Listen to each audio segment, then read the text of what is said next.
با نام و یاد خدا سلام. در خدمت شما هستیم با مسابقه هوش برتر و 3 شرکت کننده محترم که ازشان میخوام خودشان معرفی کنن. با درود فراوان رضا رشیدی متخلص به کویر. با درود بیکران مسعود معماری متخلص به دریا.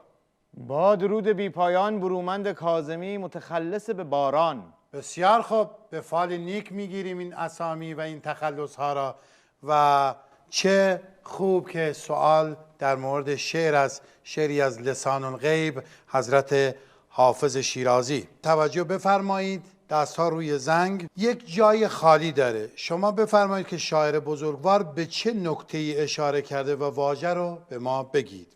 چو عاشق می شدم گفتم که بردم گوهر مقصود، ندانستم که این دریا چه موج چه دارد. دزد، سارق. آقا جان چه داری میگی؟ مگه حضرت حافظ مفتش و داروغه بوده؟ آقا تو دزد از کجا در آوردی؟ خودت گفتی که برده گوهر مقصود. طرف دزد جواهرات بوده، آمده جواهرات مقصود ورداشته و رفته. خب که اسمش هم در واقع مقصود نبوده، یا محمود بوده یا مسعود بوده که حضرت حافظ بزرگواری کرده و اسم مالباختر نیاورده. درود به شرفش، خدا رحمتش بکنه. دهنت ببند، داری چه میگی گوریل انگوریل؟ برای من تفسیر نکن، خدای حافظ بگیردت. ندانستم که این دریا چه موجی چه دارد. به چه اشاره میکنه؟ به دریاچه ارومیه اشاره میکنه که ارتفاع آبش آمده پایین و اثر بدی رو محیط زیست اون منطقه گذاشته. من میگم دریا نه دریاچه. چه دروغی میگه؟ آقا نگفت دریاچه؟ آقا گفت دریاچه، چند بارم گفت. ندانستم که این دریاچه موج چه دارد. چه دوم اشاره به آب دریاچه ارومیه است. آفرین آفرین آفرین. تایید چه میکنین؟ آقا حضرت حافظ چه کار داشته به دریاچه ارومیه؟ این شعر مربوط به یه آدم عاشقه. خوب گوش بکنید. چو عاشق می شدم گفتم که بردم گوهر مقصود، ندانستم که این دریا چه موج چه دارد. موج چه؟ موج مکزیکی هواداران عاشق.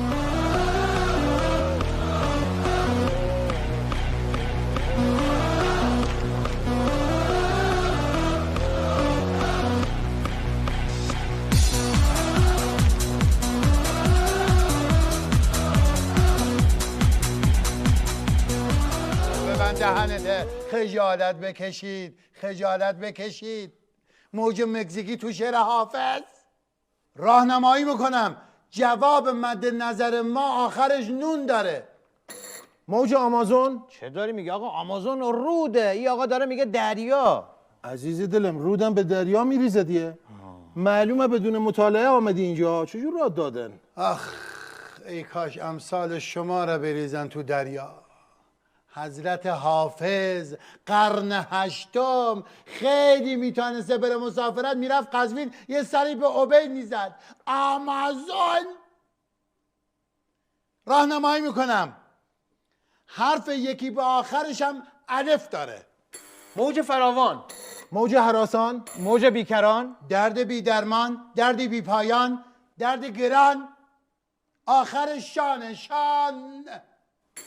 موج خروشان. آفرین، تو نزدیک شدی. آخرش فشان داره که این دریا چه موج چه فشان دارد. موج آتش فشان دارد. آتش فشان چه ربطی به عشق و عاشقی داره؟ اختیار داری آقا، خیلی هم ربط داره. مگه نشنیدی شاعر میفرماید در خرمن دل ما آتش فشان عشق است، فواره چون برآرد خرد و کلان بسوزد. احسن. بخشی این شعر نو بود؟ نه مال عاکف میم بود. این نوع نمیشناسم. اسم کوچیکش چیه؟ دوستان لطفا دهنتانه ببندین. جواب خیلی ساده است. گفتم بخش دومش فشان داره که خودم گفتمش. بخش اولش هم شما میرید آزمایشگاه ازتان چه میگیرن؟ نمونه. به تربیت. منظور من یه چیز دیگه است. قبض پرداخت آزمایش از ایمان میگیرن.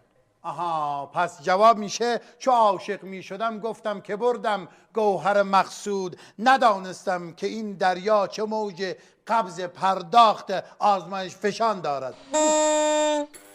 آقا به نظر من چیزی که دوست ما گفت کاملا غلطه. آفرین غلطه، واقعا غلطه، چرت و پرته.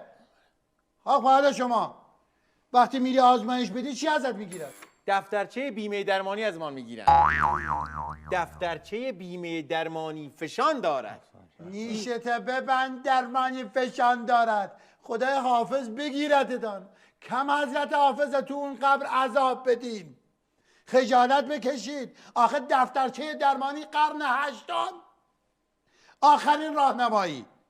شما اگه برید سازمان انتقال خون از شما چه میگیرن؟ چیزی نمیگیرن، تازه آب میوه و کیک هم میدن.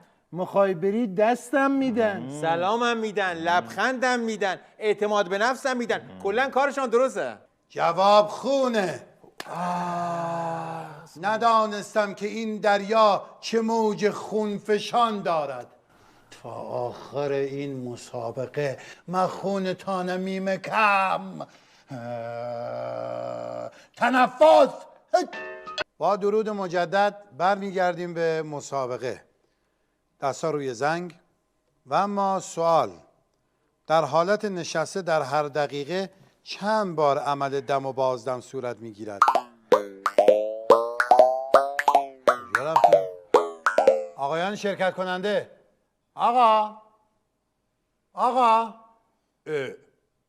آقا کجایین؟ آقا اینجاییم، داریم میشماریم. آقا بیا بالا، خجالت بکش. چیه میشماری؟ مگه تست عملی تشریحیه؟ بیا بالا آقا. دوباره تکرار میکنم. بفرما. در حالت نشسته در هر دقیقه چند بار عمل دم و بازدم صورت میگیرد؟ 10 بار. برید بالا آقا. بیا بالا. کجا آقا؟ خودت گفته بریم بالا. یا صاحب صبر. 10 بار اشتباه بود. بعد که اشتباه بود. 100 بار. آها برو پایین آقا. آقا نرو پایین، بیا بالا. بیا بالا یه دقیقه. برادر ما الان میریم پایین، دوباره میگه برای چی رفتیم پایین؟ تکلیف ما رو روشن کن. بریم پایین یا بیایم بالا؟ راست میگن. آقا من برم دستشویی. بره چه؟ جهت ادای پاره از توضیحات. آقا کلی هم داغان شد، قبل بالا پایین کردم. بیا برو آقا، بیا برو. توجه بفرمایید. برای آخرین بار میپرسم، در حالت نشسته در هر دقیقه چند بار عمل دم و بازدم انجام میشود؟ 13 بار. واسه ببینم. مجموع دم و بازدم باید زوج باشه، یعنی 70 دمه 7 باازدم باید باشه. تو چجور رسیدی به 13؟ من وقتی در حالت نشستم مشغول میشم، هر 70 دم 6 تاشم میدم بیرون. یکیش حبس میکنم که قشنگ بنیشه جانم. یک صفایی داره. خدا لعنتت بکنه جانت در بیاد. چه با آب و تابم تعریفش میکنه. خجالت بکش، بچه پای این برنامه نشسته. دم و بازم بشینه جانم مرگ بگیری. آقا من جواب میدم، بیشتر از این رسوایی نکشم. جواب 20. 20. من نزدیک شدم. 48 بار. نه کجای عمو، جوابشو گفت. 20 بار بود. دوست عزیز شما که فراغ بال داشتید دقیق تر میشماردید. آقا تو اونجا که ننشستی با استرس، خودت برو. اگر زیر 48 بار دم و بازدم کردی، من اسمم عوض میکنم. خیلی سخته. اگر عمر باشد 1200 به جز خاک تیره مرا جای نیست. ای مرگ مرا ببوس. آقا وجود 48 بار تو دم و بازدم داشتی تو یه دقیقه؟ آره آقا. آقا من بعید میدانم این 20 باری که گفت درست باشه. آقا بذار یه من امتحانی فایده بکنم. نداره. من بعد برم خانه دقیقاً تو خانه امتحان بکنم. شما برو چه نشستی؟ آقا نمیخوا بری، به جواب نمیرسی، مطمئن باش. من امتحان میکنم آقا. تو برای چی نشستی؟ من به او 20 او شک دارم. خودم باید امتحان بکنم. بشین.